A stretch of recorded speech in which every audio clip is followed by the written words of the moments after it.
Hello, Broncos country. Welcome to the Denver Bronco Roundup podcast. The schedule's been out. We've all been able to look it over. We're going to review this Broncos schedule, kind of look through it game by game, but also just a general sense of this schedule, what's in front of us for the 2025 season. Of course, we're going to bring you along for the ride. Make sure you get in there with all your comments and questions. It's time for the Denver Bronco Roundup podcast. Let's go.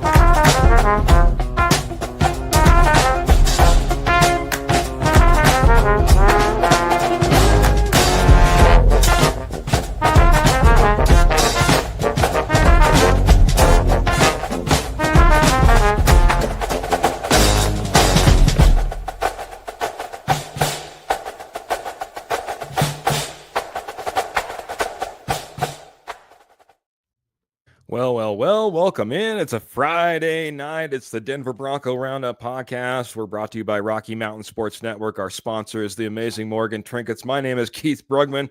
We've been pouring over the schedule, and now we're ready to talk about it, man. I'm not alone. I got my good friend with me. Say hello, Mr. Trevor Salzman. How you doing this evening? Doing well, Keith. Doing well, Posse. Excited to be here. Another great Friday night. Once again, we've been rocking these last couple Friday nights. Loving what the Posse's supporting us and just being here with us in the discussion as well, watching live and or after the fact. We just really appreciate everybody. But yeah, can't wait to be here and talk schedule. I mean, it's crazy.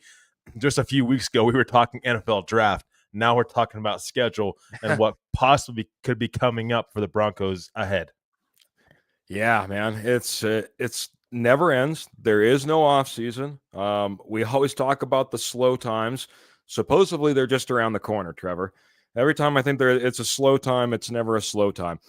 From a news standpoint, because everyone should be just minding their P's and Q's and not getting themselves injured. We do hope that it's fairly quiet in that regard. But man, lots and lots and lots to talk about, and lots of posse members coming in, like you were talking about. Always rocking out, but Friday nights have been amazing. Mr. Michael Ronquillo coming in, dropping 100 stars, saying, "Good evening, Keith and Trevor, and go Bo Broncos, man."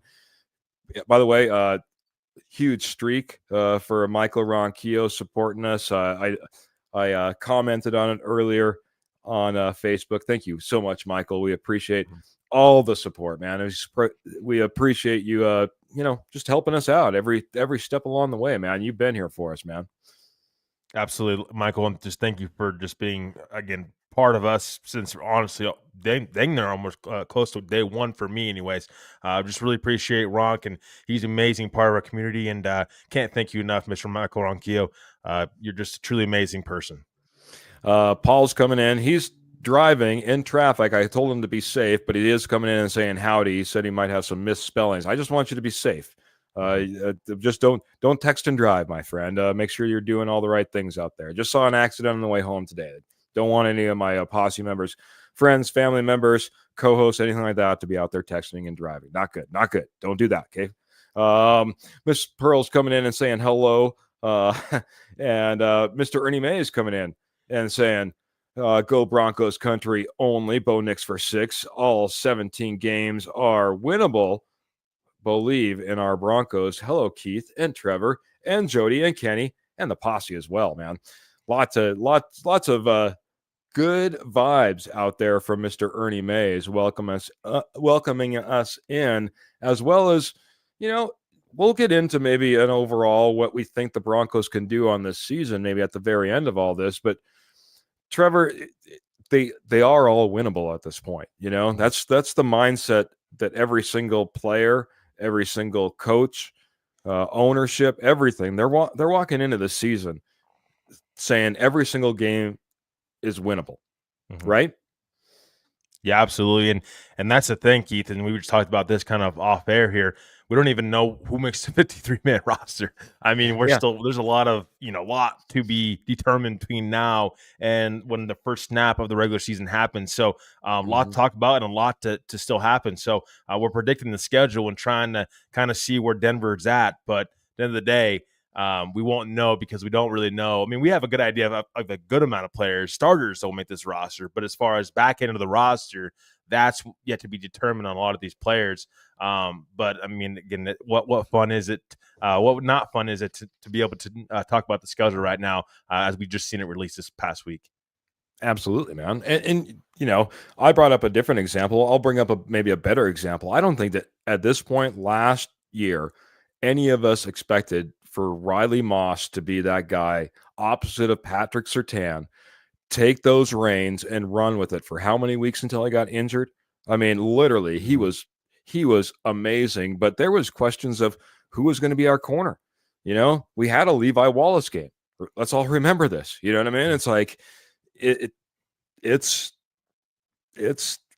questionable. You know what I mean? At this point of who's going to be there, who's going to show up, who's going to be at the back end. But sometimes, as Sean Payton says, man, doesn't matter how you get here. Once you're in the door, it's what you do. And Absolutely. he talked about Alvin Kamara and how he got his start, even though they had drafted the guy in the 4th round. They let him go. You know what I mean? And all of a sudden, I'm sorry, that was Pierre. Pierre Thomas, yeah. Pierre Thomas, yeah. Pierre Thomas that ended up taking the spot of a 4th round draft choice. You just never know. So there's going to be a lot of speculation as we look at this roster. Well, yeah, look at the roster as well as the schedule, man. Because trying to predict all the way out, man, it is going to be a little bit tough, man.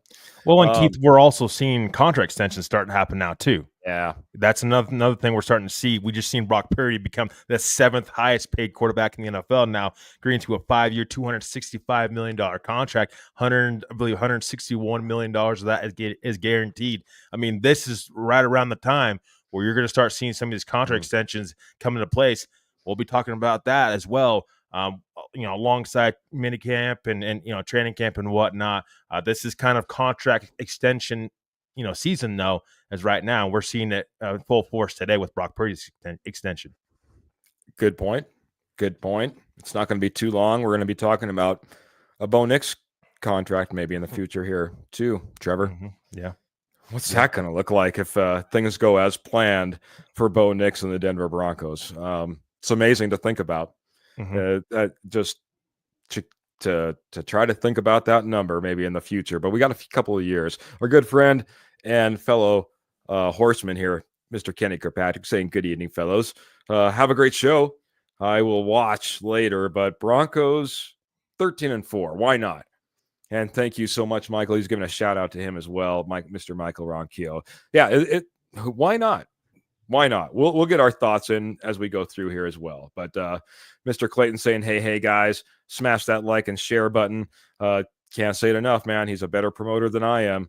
Appreciate all the loves, the likes, the shares, coming in, leaving, making sure you're subscribing, making sure you're sending this out to all your friends and fellow Bronco country members out there that may not get this channel. Take us on the go. Apple Podcasts and Spotify as well. He's also saying, absolutely love how the schedule falls. 12-14 wins, baby. Let's go. Young and hungry. And I love the young and hungry because that's something I think that we can get behind. Mr. Graham coming in here as well. And it says there's a little I hate more than paying a guy only because of the market. Oh, there's little I hate more than paying a guy just because of the market. Yeah. We're caught up in that though, man. And it's tough to not get caught up in that. You see team after team do it. You don't want to lose them. We've seen a Broncos country. The Browns have seen it more than we've seen it, but we went through that list of quarterbacks after John Elway, into Peyton Manning, after Peyton Manning, up until Bo Nix. And that list can get really, really long. When you feel maybe you have one, unfortunately, you end up paying the market a little bit, man. And kind of have to roll the dice and hope that it works out. If not, yeah, you can be set back. Mhm. It's a. What are your thoughts? We can talk about it really quick. What are your thoughts on this Brock Purdy contract, Trevor? I mean, you figured it was coming. I mean, you had John Lynch coming out and saying that Brock Purdy was their quarterback long term. And I know it's one of those things. Well, you can't believe what they say always. You got to believe what they do. Yes, I understand that. But let's remember what Brock Purdy has done for that team. I mean, they took Brock Purdy's not only just been the quarterback of the San Francisco 49ers, but he's also been stability for that team, and a team that had quarterback issues beforehand. Trey Lance, Jimmy Garoppolo clearly weren't the guys long term for that team. And we'll see what Purdy ends up being. I don't think he's reached his potential yet, but I mean, again, they've reached multiple NFC championship games with him. They reached the Super Bowl with Brock Purdy. Oh, and by the way, he actually played pretty well in the Super Bowl when they were in the Super Bowl. So I think it's actually money well spent eventually. If you get a Super Bowl out of that, and you have a guy Kyle Shanahan that believes in Purdy, if you're John Lynch and you're the San Francisco 49ers, what gives you the right to go against what your head coach wants? Brock Purdy is Kyle Shanahan's guy. And I think you got to kind of rock with that. And I think for me, Keith, Brock Purdy, I mean, there's a little bit of Bo Nix and Brock Purdy a little bit. You can kind of see the similarities between the two of them, in my opinion. And so, I mean, again, when you're in love with a guy, though, that's when you pay these quarterbacks big money. Down the line, we might see this with Sean Payton and Bo Nix if this trajectory keeps going. Bo Nix is going to get paid. He's going to get paid pretty dang well as well down the line. And I think it could be a contract that's going to be could possibly surprise a little bit of people out there. Yeah, just based on the years that it will take to kind of get to that point. I mean, what the dollars will look like for the average contract for a top NFL quarterback 2 years down the line, if this continues and the NFL keeps bringing in money. Once upon a time, like I said, you got to figure out where this money goes. Does it go to the owners' pockets? Does it go to the coaches? Does it go to the players? It's got to go someplace. All this money is coming in. Yes, we would all like it to go back to the fans and have free tickets, but I don't think that's going to happen. Trevor, let's get into this schedule, man. I see Phil has some comments on it. I want to maybe hit that right off the bat as well, but I got our graphic up here as best as possible, about the only graphic out there I think everyone's using right now. But Phil's coming in. He dropped 100 stars. Now, from what the little bit I heard, I didn't hear that we refused this, but he's saying, good evening, Keith and Rocket Man. Kind of surprised that Payton didn't take the bye week after London. I guess he has his reasons. Now, I did see an article about, hey, we try to make it work that way, and from the scheduling standpoint, but, they're trying a lot of different things, including a couple of, back-to-back Europe games for the Vikings and the like. I don't know, Trevor, did you hear, did Sean Payton refuse an offered bye week right after London as we look at this schedule, or did you hear anything different like Phil's talking about? I just heard that, kind of was what it was, and they're trying different things. Yeah, I don't think that he would have refused. I think it's just kind of is what it was, and it's probably more or less up to the schedule makers on when that bye week kind of fell. I don't think that the NFL wants to get into kind of that whole, let's not let the NFL, these NFL head coaches go around and start picking what week they want the bye week to be on. I think it's just kind of up to the schedule makers on when that bye hits. And for the Broncos, unfortunately, it hits after that London game. But you never know. This could be a bye week that actually ends up paying off for Denver. Again, we don't know until we get around that point in time. May have a different take on it right now. But yeah, I think for me, I would have liked to have seen them have a bye week probably after that London game. But again, it just didn't fall into the Broncos' favor. Yeah, I heard in the article that I said, I was kind of reading over. They say, hey, you can request it, but things got to shake out, you know what I mean? In one way or another, we'll try our best. You can request things, but that's about as best as you can possibly do, right? I don't know who wouldn't request a bye week after an international game. It only makes sense, especially with the travel. Now, I will say this. This is the first time ever that an international game is being played by a team that's in the West or Mountain time zone, where they have to come back and play a home game when they come back and play in either one of those time zones. They've come back and had to play in a central home game or a eastern home game, but this is the first time that they've ever went mountain. Of course, they haven't went to the Pacific time zone as of yet.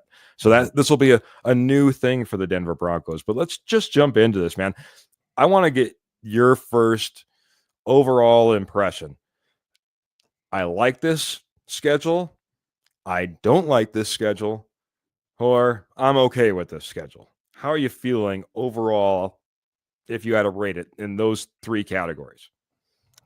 I mean, there's definitely gonna be some tough opponents out there. I think, anytime you have the Cincinnati Bengals, Philadelphia Eagles on that schedule, I think the Texans are gonna be a better team. Not Oakland, excuse me, Las Vegas, the Commanders. I mean, this is the team that's in the NFC Championship game this past year. So again, I think that there's opportunities for Denver to prove themselves with this schedule because you have tough opponents, and I think this team is ready to face these opponents and are ready to be productive against these kind of opponents.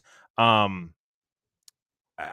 don't think this favors Denver in a big way. I would say.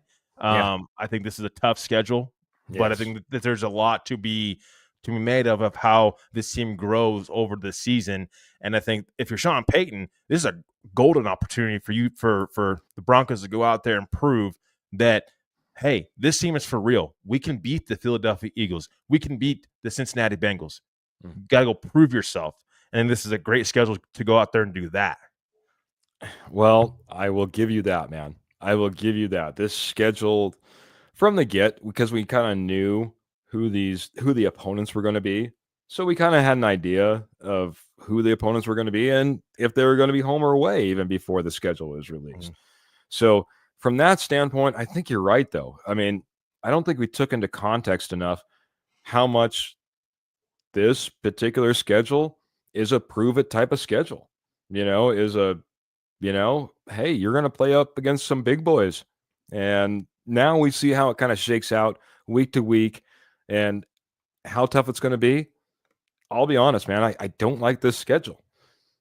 I don't like this schedule. This is not only the tough opponent type of schedule, but I mean, just a rough run to try to make it in this schedule. So let's break this down. I'm going to break this down kind of in the first brick. I'm going to break down the first three games, man.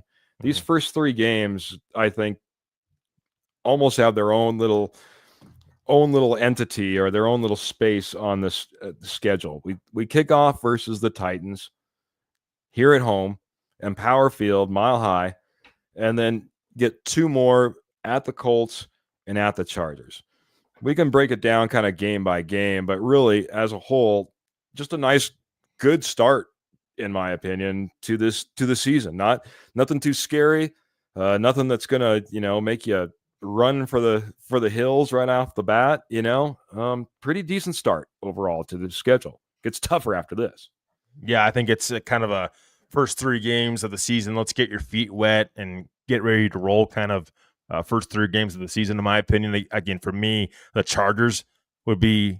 I mean, no opponent's easy in the NFL. I'm not trying to say that, but the Chargers are a team that just came off the playoffs a year ago. You have the Colts, you have the Tennessee Titans, you have Cam Moore, first game ever in the NFL, first regular season game ever in the NFL, I should say. And you have the Colts that have questions at quarterback with Anthony Richardson. Yeah. So I think the first two games, I think, get your feet wet, kind of get the season rolling. There's no reason you can't go 2-0.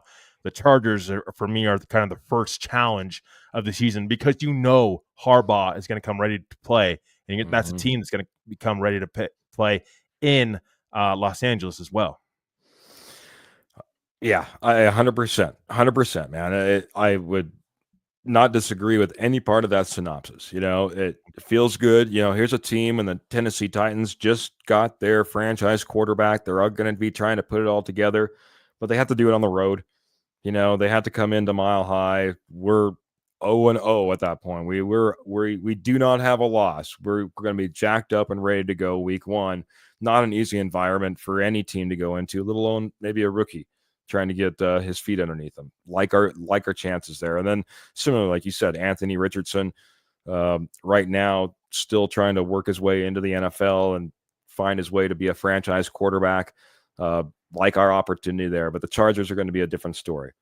Could see 3 wins, could see 2 wins. Hopefully you come out with at least one out of that 3-game stretch, but a pretty nice opening to the season. I like the way it comes together. So Michael did come in and say Sean Payton didn't want the NFL bye after the NFL London game against the New York Jets because he wanted a late NFL bye for a stretch run in the 2025 NFL season. I do like it from that point. I do like it that, again, if I'm going to take a bye, I almost like it a little bit later, because if I'm going to get that bye, hopefully I'm doing well enough that I'm getting a bye more like midway through my season, because I'm going to do the playoffs and then I'm going to get to the Super Bowl. At that point, a week 12 bye looks pretty dang good. Because if all of a sudden you get that week 4 bye, boy, by the time you get to the Super Bowl, that's a long run, Trevor. Yeah, I'm not a fan of early buys at all. And plus, Keith, one thing that also sticks out to me, I know the Broncos didn't get a bye after the Jets game in London, but 4 out of their next 5 games are at home right after that London game. So the schedule makers, you can say, well, yeah, they didn't get a bye after the long trip to London. I get that, but you're able to have 4 out of the 5 games coming up after the Jets game are at home. I think that bodes well for the Broncos going forward. And I think the schedule makers possibly did the Broncos favor. Again, they got to take care of business at home, but they possibly did Denver a favor doing that. We'll get into that, man, because that's the third brick I have here, because I think that's a good point to make. This next brick, number 2, after we get past that third game, this is where it really starts getting a little bit rough, man. We get a Monday night at home versus the Bengals, which is going to be an amazing game. I cannot wait for this game, man. It should be electric. It's early enough in the season. Everything's on the line, both teams. Everyone has their opportunity. It's going to be a phenomenal Monday night football game for the Denver Broncos. Thank goodness we got a Monday night football game back, man. Yeah. And I mean, again, it's at home. Last year it was in Cincinnati, so it's a little bit tougher. You're at home. Yes, again, Joe Burrow and that Cincinnati offense, that's a team that's going to put up points. If you're the Broncos, you kind of got a taste last year of what that Cincinnati team was like. Now, in year 2 of facing Cincinnati, not under the Sean Payton era, now you have a better idea of how to kind of game plan against them. And again, Denver's defense has got to come to play that game, because how great, how elite that offense is in Cincinnati. Denver's offense, same thing on the other side of the ball. Got to be able to move the offense, or be able to move the football as well and score points. Yeah, 100%, man. Like I said, I think it's going to be an electric game. It's Monday night. It's mile high. It's everything that we love as Broncos country. Like I said, early in the season, expecting to have a couple of wins underneath our belt. I love it. I love it. But this is what I'll say. Oh, go ahead, man. If you have one more. No, I have a question after if you want to make your point. I was going to go on to the other games in this. So if you have something that is relevant, maybe now, feel free. Yeah, no, I was just going to say, are you surprised it was Cincinnati that ended up being the Monday night game and not like the Giants? Russell Wilson, New York Giants come back to Denver. Were you kind of surprised that Cincinnati ended up being that team on Monday night? I think it says, and our fellow horseman, he was talking more about the end of the schedule, and he was going to be looking there at the end of the schedule to see who the NFL thought might be relevant, and how relevant the Broncos might be as well, because you like those good games to round out the end of the season, right? But this also talks to me about this. It tells me, hey, maybe the Giants aren't going to be the greatest team, but the Broncos are a good team, and the Bengals are a good team. And that's going to be a good Monday night showing. Forget about Russell Wilson and, that whole storyline. What's going to absolutely be a phenomenal game and knock it out of the park here in week 4. I think that looks more like the Cincinnati Bengals versus the Denver Broncos. And I think that bodes well for the Broncos. Well, I don't think the NFL is buying into that whole Russell Wilson returning back to Denver kind of situation either. Because remember last year, they had a golden opportunity to possibly schedule Steelers at Broncos on a Monday night, and they never did. It was ended up being a Sunday game. So I don't think the NFL was buying and wanting a Russell Wilson back to Denver on primetime TV. I don't think the NFL thinks that the rating is going to be that good that they would put it on a Monday night, a Russell Wilson team on Monday Night Football against the Broncos. Yeah, exactly. Every dog has their day, and sometimes things move along. And right now, obviously, even week 1, it kind of says, hey, we want Cam Ward versus Bo Nix. Mm-hmm. That looks good, So Peter Johnson comes in and says says a lot about the NFL schedule makers, what they think about the Giants. Russ may not even be on their starter come week 7 or whenever it is. And that's a good point as well. I want to get to Dan's comment and just see if you agree. You've looked over the schedule. We went through these first 3 games. Do you think they need to have this fast start, like he's saying, that if the Broncos want to make the playoffs, they should be 3-0?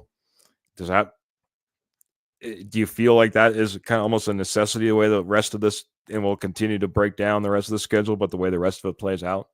I think they need to go at least 2-1 to start the season. And if they're not going 2-1 to start the season, at the very least, then I think I'm a little bit more concerned about the rest of the season, because I think at least out of the 3 opponents that you have first part of the season, Tennessee, Colts, and Chargers, 2 of those teams I think are very beatable. Chargers are definitely beatable too, but Harbaugh is going to be come ready to play against Sean Payton, and that's in Los Angeles. And so Denver usually, again, it's kind of 50-50 shot if you're going to be able to beat the Chargers in Los Angeles. They almost did it a year ago. But I wouldn't be surprised if Denver got out to a 3-0 start to the season. That'd be great. Very least have to be 2-1 though. I'll give you this. I would like to see a 3-0 if I want to get to the mountain that Sean Payton wants, which is winning that AFC West. Mm-hmm.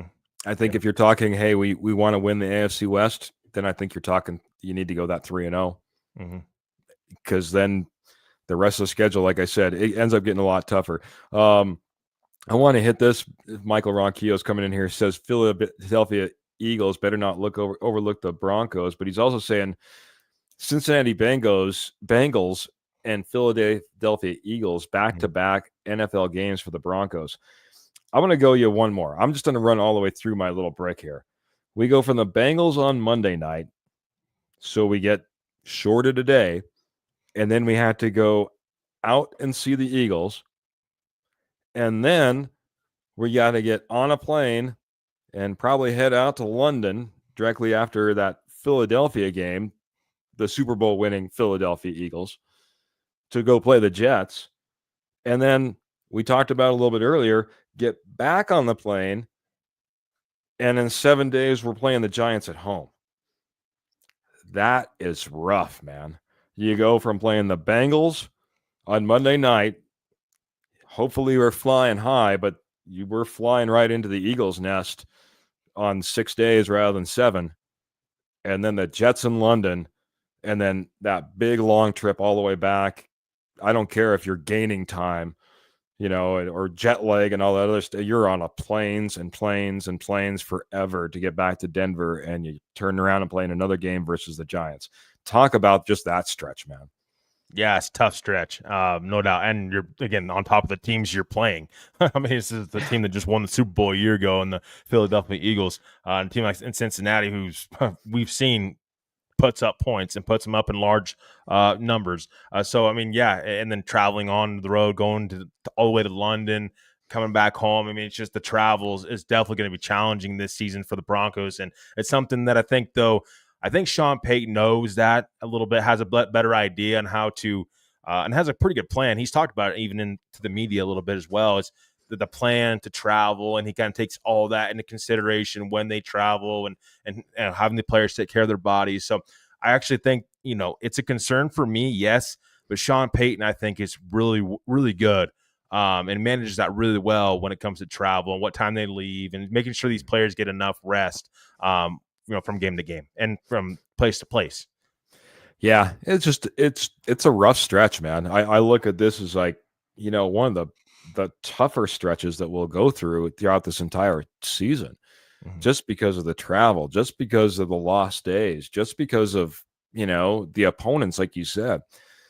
To go Cincinnati to Philadelphia is a tough back-to-back for any team, let alone, a Broncos team that then is going to pick up and go overseas to London right after that too. So just a rough stretch of this NFL draft, man. Looking to try to pull out every single diamond, every single, wish, every single, bit of luck you possibly can through that stretch to eke out every single win, because like I said, between travel and opponents, I think it's going to be tough. What's not tough, Broncos country, is heading over to our amazing sponsor, Morgan Trinkets. Morgan Trinkets has been your headquarters for 34 years for Southwest Jewelry, Southwest Pottery, and Estate Gold at wholesale prices. Once a nationwide company, now they're just in your backyard, northern Colorado, southern Wyoming, doing shows all over that area. But hey, if you can't make it out to one of those shows, those fairgrounds, those gem shows, those dog shows, anything that's happening at the fairgrounds, I'd be looking out for Morgan Trinkets. But don't worry, man. You can head on over to Morgan Trinkets Co. on Etsy. Just sounds simple. Type in Morgan Trinkets Co. and bam, you're there. You can check out everything that Pearl has to offer. The Southwest Jewelry, the Southwest Potter, the Estate Gold, as well as silver, 100% sterling silver. She has that as well. All orders over $50 are shipped absolutely free, and all major credit cards are accepted. Check out Morgan Trinkets today. That's Morgan Trinkets at Morgan Trinkets Co. on Etsy. Morgan Trinkets Co. Don't forget that. But all your Southwest Jewelry, Southwest Pottery, Estate Gold at wholesale prices, and don't forget that silver as well. This weekend, Collector's Show. I'm trying to pull it up here real quick and make sure. Collector's Show, the fairgrounds in Longmont, Colorado. So there's looks like that's where Pearl will be at, is a collector's show in Longmont, Colorado at the fairgrounds. So check out Morgan Trinkets there if you can. So got a question coming in from Patrick Wiltsey. I'll go ahead and I'll drop this off the table. Favorite stretch of games. I think we might be getting up on a favorite stretch of games for me right now. So I'm going to go ahead and get into maybe a few more games if you don't mind, man. Yeah. So next, after we get back, we finally get past that Giants game. We welcome the Cowboys. We go at Texans. We go versus the Raiders, and then versus the Chiefs. That's the next 4 games after that Giants game. But this might be actually one of my favorite stretches right here. Cowboys at home. Then we head out to Texas, even though we just saw a Texas team. We'll head out to Texas to play the Texans. Then the Raiders at home on Thursday Night Football. And then kind of a mini bye week sandwiched in there with that Thursday Night Football game into the Chiefs. So that's a kind of a nice little stretch run for me, and a kind of a little bit more of a prove it run as we get to AFC West opponents, and we get to get them both at home. So that'll be kind of fun as well. So maybe one of my favorite stretches. What do you feel about that stretch, man? Yeah, I mean, that's definitely, I think, one up there as far as one of my favorite stretches of the season. I mean, I think Dallas, I think will be competitive, but what I like about it, for me, is it's at home. If it's in Dallas, it might change my mindset a little bit more. Having home field advantage this year, and most of your games at home is going to be, I think, huge for Denver. Means they got to take advantage of that of their schedule. Most of these games being at home, and be able to win at home and take care of business at home. And so, I mean, the Cowboys, I think, with Dak being back and whatnot, if he's healthy, I think that the Cowboys will be competitive. But I really like Denver's chances in that one. The Texans on the road, generally Denver doesn't play always great. It doesn't seem like in Houston. So I think it's kind of a flip flop for me there. But to just talk about it, the Raiders and Chiefs at home, and I mean, again, at home, you got to be able to, if you're going to make the playoffs, Keith, it doesn't matter if you want to beat, the Cincinnati Bengals, if all these splashy wins against the Eagles, possibly, you've got to be able to take care of business in the AFC West, be able to win these games. Denver has to win those games. Yeah. They got, I think, in my opinion, 2-0 and there's no excuses to beat the Raiders and the Chiefs at home. You can't, for me, they can't afford to drop those two games if they want to be able to win the AFC West and be able to get to the playoffs again this season. Got to take care of business at home and be able to beat your AFC West opponents. Michael's thinking of 9-0 at home this season. That would be fantastic. That helps you out a ton, and that's goes to show you that's kind of the expectation. Because then, really, if you can pick up maybe 2-3 games on the road, then you're a 12-win season.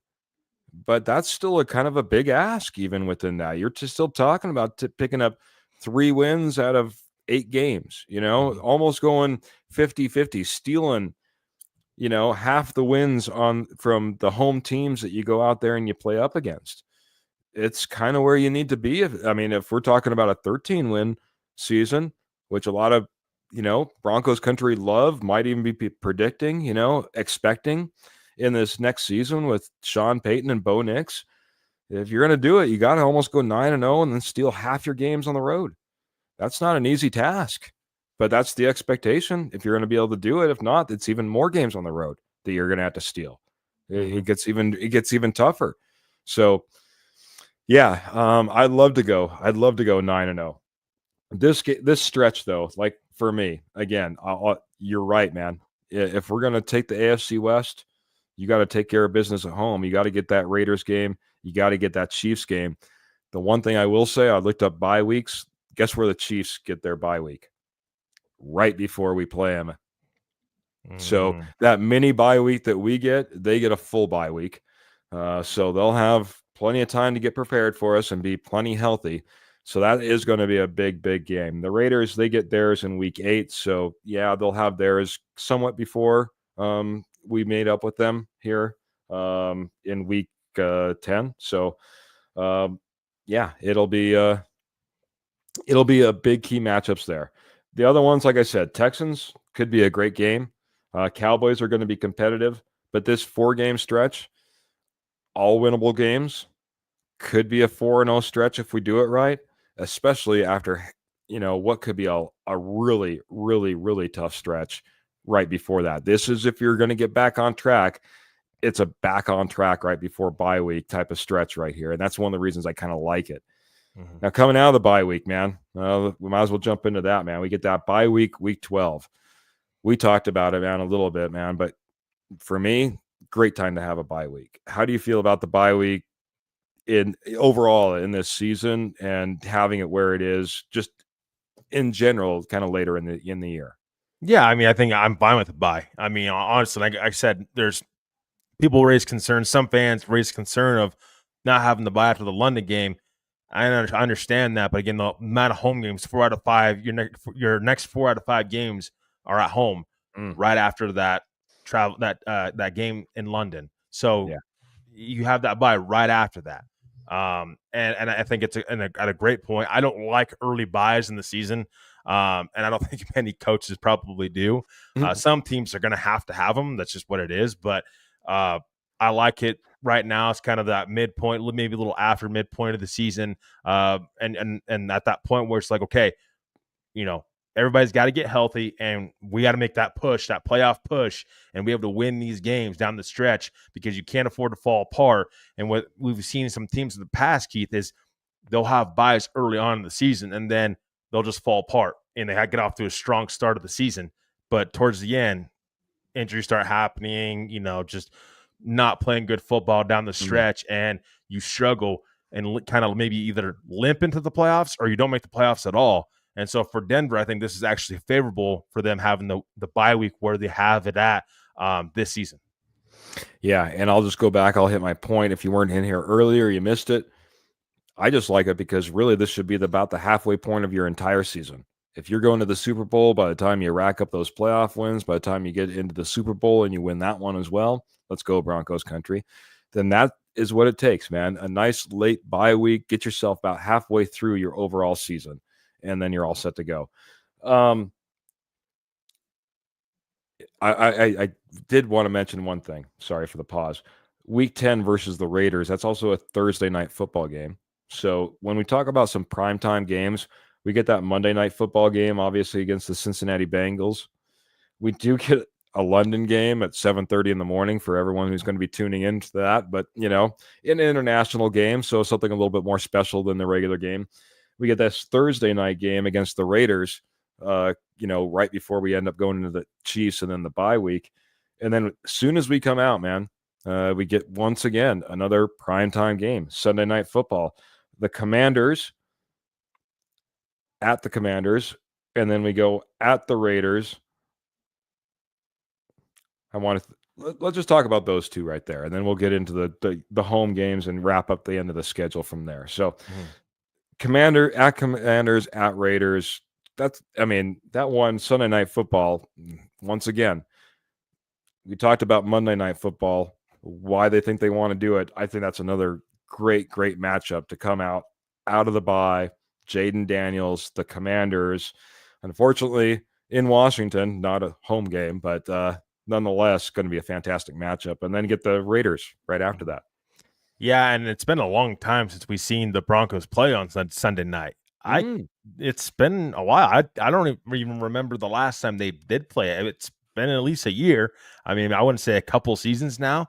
It's been that they've played on Sunday Night Football, but I think it's a great opportunity for Denver, and I'm not surprised at all that there's so many primetime games, Keith, because we tend to forget Sean Payton flexed the schedule last year so that the Broncos could get a primetime game, Thursday night game against the Chargers. So I'm really not surprised at all that the Broncos have these many primetime games. And it's a great opportunity if you are able to take advantage of them and win these games, because everybody's going to be able to see it. But getting back to the Commanders game, it's a concern because it's Jaden Daniels. But I question Washington's defense, Keith. I actually think this could be one of my favorite stretches of the schedule. Washington, Raiders, Green Bay, Jacksonville.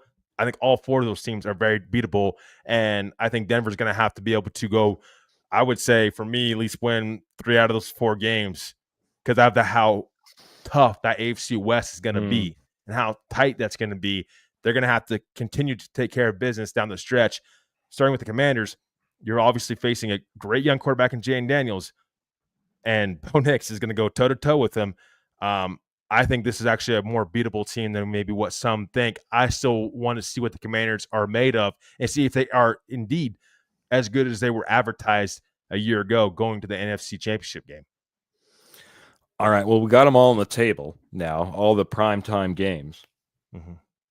And, we still got one more that we're going to be talking about because, of course, Christmas is almost a primetime game. Might as well wrap that one in there. But Dan's saying, unfortunately, not feeling that Denver can win these primetime games. How are you feeling against Cincinnati, against the Raiders on Thursday night, against the Commanders on Sunday night, and then, almost to wrap up this end of the season, week 17, Christmas, officially Thursday night football, I guess you could call it,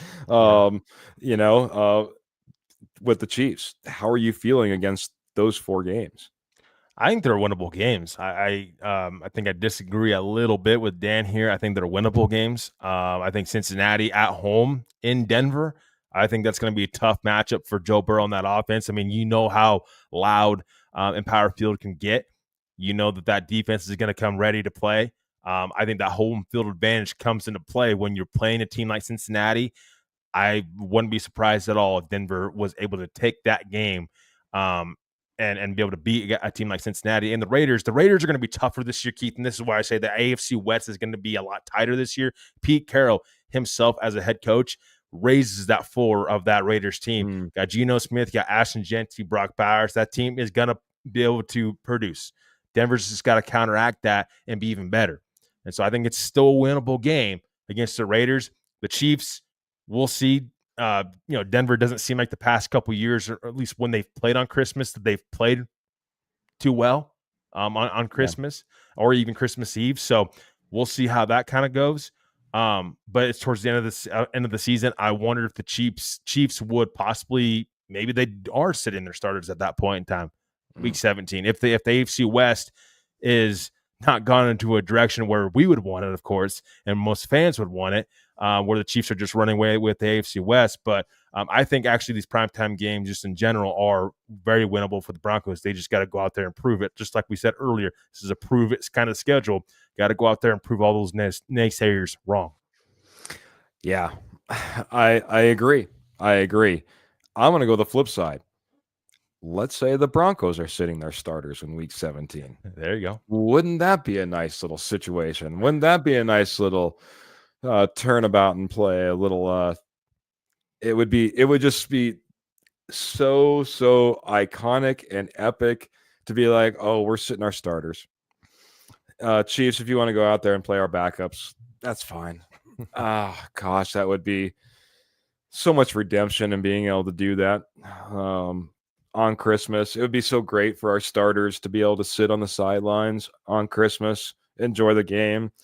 That's what I'm hoping for, man. If this season goes as great as it possibly could, that would be possibly in play, man. But I think you're right. I think we've been predicting it for years. We predicted it when, Russell Wilson came to Denver, how competitive this AFC West was going to become, and how we might start, kind of eating at each other. I think that's exactly what you're going to see. It's going to be tough to get wins for every team against any opponent in the AFC West. I'm not putting it past. I'm not chalking up a win against the Raiders at home. I'm not chalking up a loss against the Chiefs on the road. I think everything is in play when it comes to this. It's going to be who's the best coached, who's the best team, who's healthy, who takes advantage of turnovers, who does all three, all three levels of the team, offense, defense, special teams, all three phases of the game. It's going to come down to things like that. I don't think anybody's running away with anything when it comes to competing in the AFC West. No, now what those away games look like and everything else, and all those other opponents, that's another thing. But I think this AFC West is going to be tough games. Yeah, you can argue that it's one of the toughest divisions, I think, in football, in the NFL. I think you can argue that it's one of those tougher divisions. I mean, I think there's no more pushovers in the AFC West anymore. You can't just pencil in a win against the Chargers anymore. You can't just pencil a win against the Raiders anymore. Every team's going to be competitive in this division, but the great bright spot of this is for the Broncos. Raises that competition level for them. They got to be even better going into next season. Yeah, I agree. I was reading Glenn Ashley's comment, and it kind of sounded like a lot of what you were talking about a little bit earlier. He's saying, "Good morning, guys." So, good morning to you, Mr. Sir. Mr. Sir. Good morning to you, sir. I love the challenges and depth in the schedule. For those worried, did you not see that we added defense in free agency and the draft? Ingram, Bryant, and Harvey will be proved huge additions. We win this division 13-4 in his opinion. So you were talking a little bit, not necessarily predictions and all these different pieces that you added, but the challenges that we have on this schedule, the type of teams that we're going to play. It feels like it's one of those schedules where it's like, Broncos, you think you're pretty good. Yeah, certainly outproved everybody that last year, what everyone was predicting. And we went through that whole naysayer mantra and I don't know, dialogue from last year. And, the Broncos proved a lot of doubters wrong. But now this schedule right here, Trevor, this schedule says go out there and prove it a little bit. Correct? Yep, absolutely. 14th toughest schedule in the NFL the Broncos have right now. Yeah. 14th. Well, I guess if you look at it that way, almost mid pack, nothing too bad, but I don't think it gives it justice. No. I think, like I said, I think this schedule, if I was to rate it, I can't imagine it.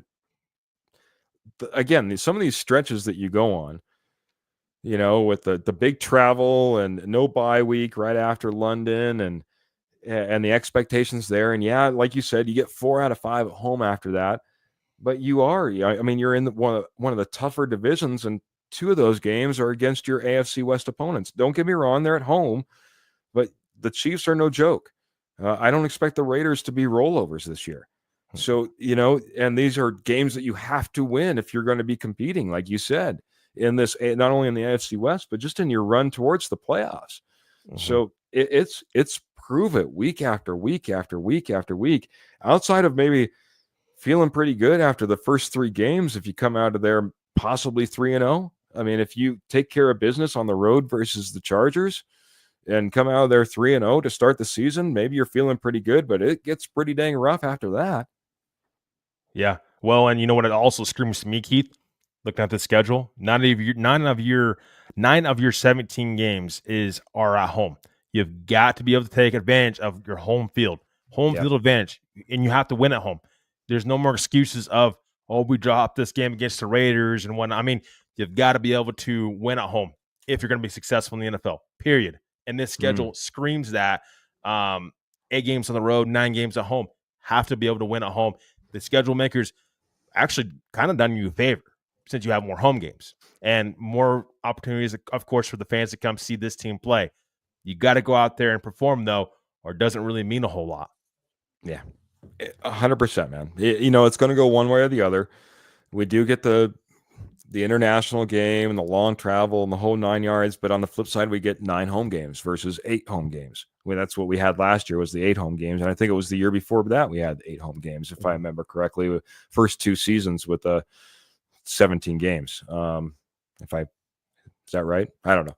If nothing else, last couple of seasons, I think that's how it went down.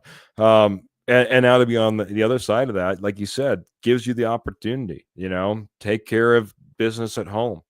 Make sure that home field advantage is big. Flashed it up on the screen. One of the comments was incomplete. It's loud there at home. It is, man. And that's the type of atmosphere that we need to have. The nice thing is, I think this is where Broncos country finally is coming to be. It's been tough. All these years of struggling. Right now, this schedule laid out in front of us. Let's go out there and get it, man. Let's support this team the way that we know that we can, man. Being super loud, just being that stadium nobody wants to walk into. We got 9 games in order to do that, man. If you make them all ruckus, all loud, and you go out there and you get those wins, this team is well on its way to making the playoffs. Yep. And Power Field is one of the toughest places to play and loudest places to play in the NFL. And I think you nailed it there, Keith. Gives Bronco country the chance to be loud and impact the Broncos season, possibly by cheering the Broncos on, but making it tougher for opponents that walk into Empower Field at Mile High. All right, man. I'm surprised we didn't get this earlier, but this is what I'm going to give a quick call out to. We mentioned at the very top, we don't know who's going to be on this 53-man roster, Trevor. There is a lot of questions, that will need to be answered. Pierre Thomas has been referenced by Sean Payton, was an undrafted guy that came in and beat out a 4th rounder. Just as an example, it doesn't matter how you get here. Once you're here, it's about what you do.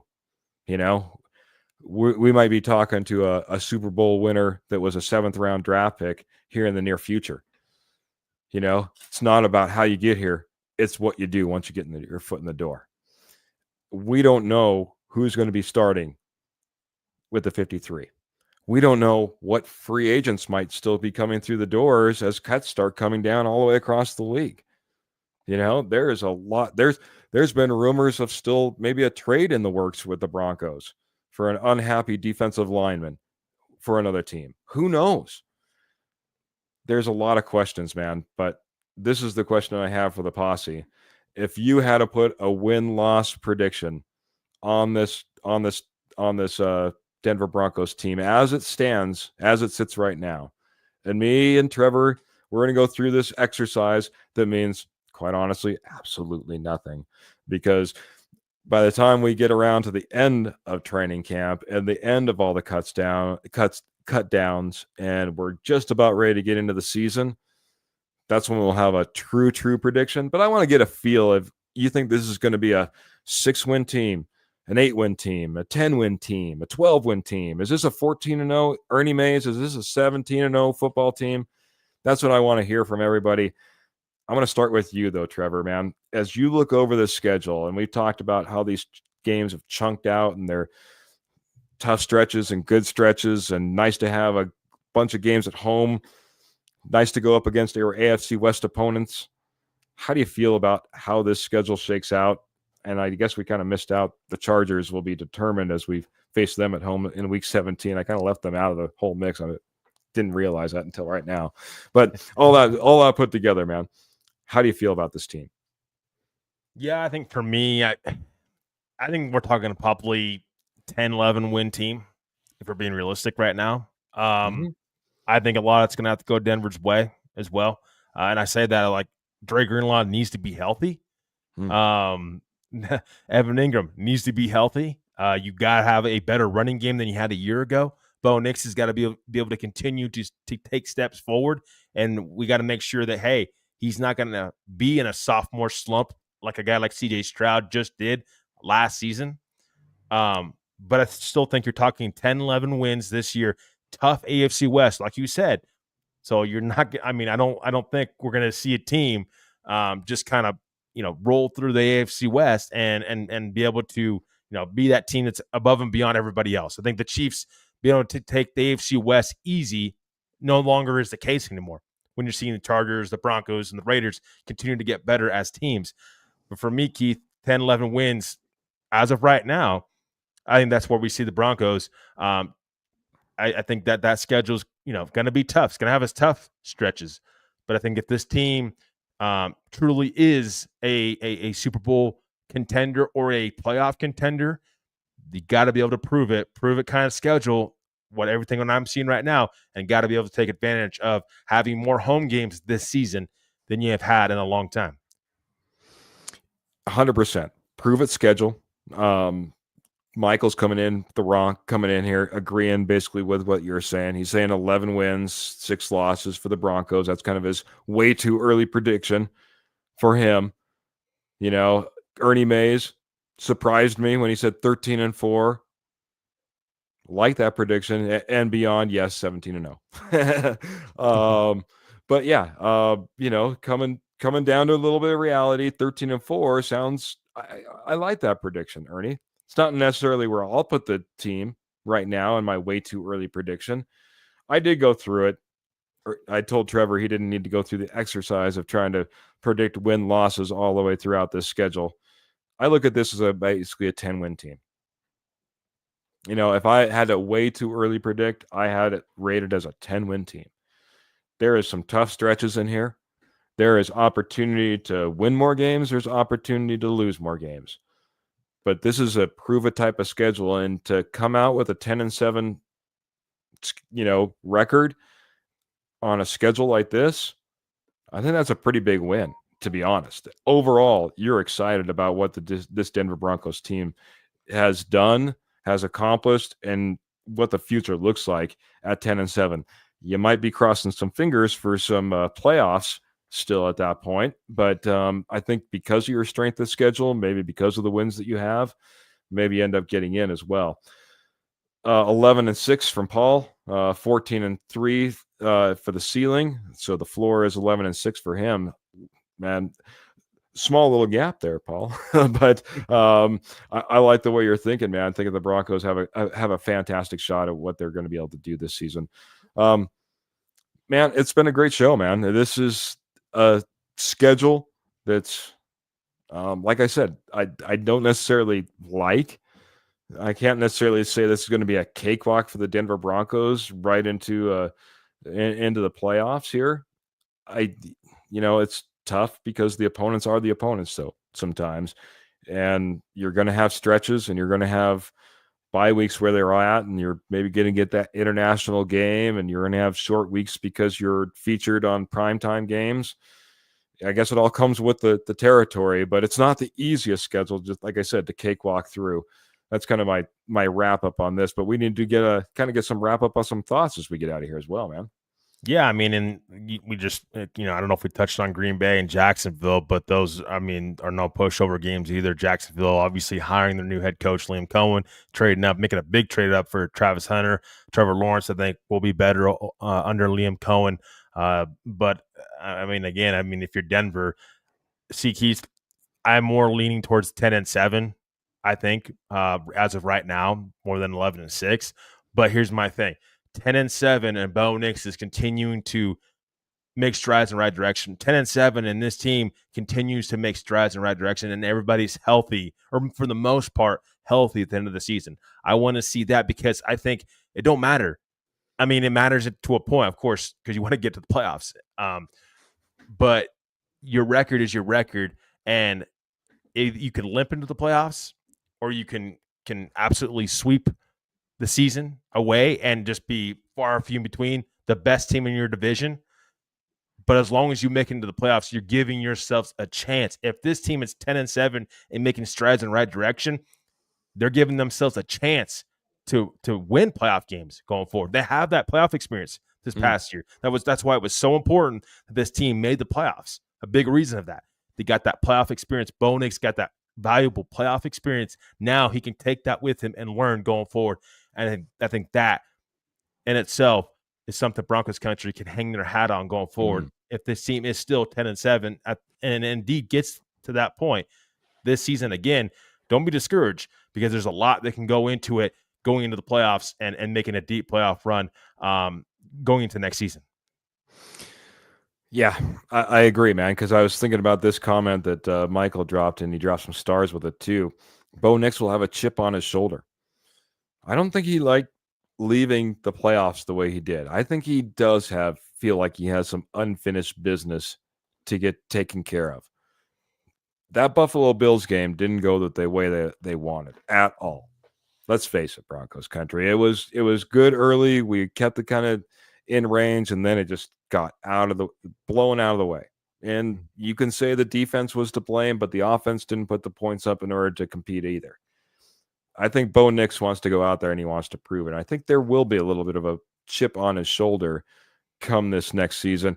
He's also leaving us with a few stars as he's getting out of here, saying, good show tonight, Keith and Trevor, and Go Broncos. Michael, thank you again for all the support. Appreciate it so very, very much. Phil McLaughlin coming in with his prediction as well. I think we finally sweep the Chiefs, also the Raiders, and we'll split with the Chargers. He likes a 12-5, maybe a 13-4 season overall, man. That would be fantastic if we were able to sweep the Chiefs and the Chargers. Oh, and the Raiders, and then split with the Chargers. That would be a heck of a run for the Broncos, man, and well on our way to what you're predicting there. I like that, Phil. It's what's needed. I'll just say this, man. Like I said, appreciate everybody that has came in this evening. Phenomenal support, man. We are on Facebook. We are on YouTube. We go live every Tuesday, every Friday, 7:30 p.m. Mountain Standard Time. Love it when you guys come in here and blow up the comments like you have. Appreciate all the support. Appreciate all the predictions. Appreciate all your thoughts on this Denver Broncos schedule. We'll be able to, kind of break it down even more as we continue throughout and, throughout this offseason and get a better idea of where this team's going to be at.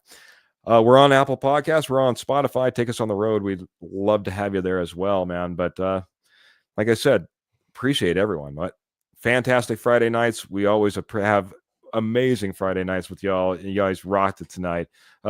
Any final last words before we get out of here, Trevor? I just want to thank everybody in the posse, watching live, or in the comments after. I mean, we truly, truly appreciate each and every one of you. And we can't wait to continue this ride into the off season and leading into the season. I think it's going to be a fantastic time. And again, the news is not over yet. I mean, contract extension season, keeping an eye out for that. Players making the roster. I mean, again, it's a NFL truly never dies. The off season continues on, and news continues on. So hope everybody has a great weekend. Thank you for watching, and we'll see you next time. Go Broncos. Yeah, absolutely, man. One thing I had something flash in my head. Now I almost forgot. Oh, reason why. I'll give you 2 reasons why you want to maybe subscribe. I know that there's going to be an emergency pod coming up. I know that we have 2 Denver Broncos Super Bowl winners that I've been in contact with who have never been on the show. And hopefully we'll be talking to them on a podcast here shortly. You don't want to miss it. It's not going to be on a regular scheduled time. The only way you're going to know is to make sure you're liking, you're sharing, subscribing. I'll leave you with that, Broncos country. Thank you so much for being in here and being a great support of the Denver Bronco Roundup podcast. Thank you to Rocky Mountain Sports Network again and of course our amazing sponsor, Morgan Trinkets. We got to get out of here though. Have a great weekend, everybody. Hope you enjoy it. It looks like a good one for most, but we get out of here one way and one way only. Make sure you keep those boots in the stirrups, guns in the holsters, and of course, those Denver Broncos right there in your heart. Until Tuesday, have a great week, everybody.